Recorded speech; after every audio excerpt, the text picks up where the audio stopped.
Aujourd'hui, Marjorie se balade à Levallois. Elle se dirige vers Cryo, le centre de cryothérapie. Plongée dans une cabine glacée pouvant aller jusqu'à moins 170 degrés, quel est l'intérêt?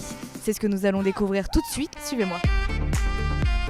Bonjour, Marjorie, journaliste, je viens tester la cryothérapie. Bonjour, bienvenue chez Cryo. Merci. Venez, vous le suivez. Alors, est-ce que tu peux nous expliquer ce qu'est la cryothérapie? Alors, la cryothérapie, par son nom, déjà c'est de la thérapie par le froid. C'est vraiment un soin bien-être où on va en fait rentrer dans la cabine et on va descendre la température jusqu'à moins 150 degrés. Et quels sont les bienfaits par exemple? Alors en bienfait, déjà, on va se sentir mieux parce que le corps va libérer de l'endorphine.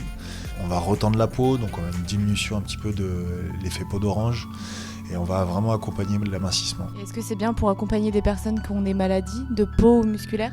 Alors maladie de peau, oui, c'est extrêmement bien pour les psoriasis, les zones. En plus de ça, le froid a des vertus antalgiques qui fait que voilà, on va être beaucoup moins démangé, ça va être vraiment calmant pour ce type de maladie. Au niveau musculaire, avec le froid, on va retendre les muscles, on va retendre les tissus, qui fait qu'on va ne plus avoir de courbatures, on va diminuer les douleurs articulaires, les douleurs musculaires. Problèmes cardiaques, hypertension et affections respiratoires entre autres sont déconseillés pour la pratique de la cryothérapie. C'est pour cela que Marjorie doit remplir une fiche de renseignement avant de se lancer. Et c'est pas écrit que si je meurs, c'est pas de ma faute? La prise de tension est nécessaire avant de rentrer dans la cabine. Mais malgré un problème de communication entre les deux, tout va bien, Marjo peut tester. C'est bien, tout est parti. 17, c'est beaucoup, non? Non, 10. Ah, 17, ah, ok. 17, c'était beau, ça refuse.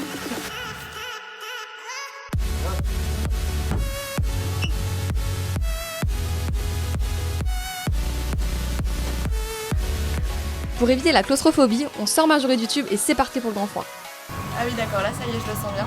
Alors tu vas sentir vraiment vers les moins 110 comme ça. Mon Dieu. Pierre fait la conversation pendant les 3 minutes, histoire que notre journaliste oublie qu'elle va se transformer en glaçon. Mais sérieusement, c'est supportable? En fait, on oublie la douleur. C'est pour Mais ça. c'est vrai que là, ça commence à piquer au niveau des mollets. Voilà, c'est pour ça il faut bien que tu bouges, n'hésite pas à bouger, il n'y a pas de souci. Et c'est pas trop long 3 minutes? Ça passe plus vite que ce que je pensais finalement. On sent la chaleur, mais faut penser. Enfin, la chaleur. On sent le froid, mais faut penser à autre chose. Ça te congèle le cerveau un peu. Un peu. Non, là, ça va, ça commence à aller mieux. Ça pique moins. Surtout au niveau des mollets. Alors l'azote est plus lourd que l'air, Ouais. donc en bas il fait un petit peu plus froid même que ce qui est affiché. Donc effectivement c'est froid. C'est juste les courbatures.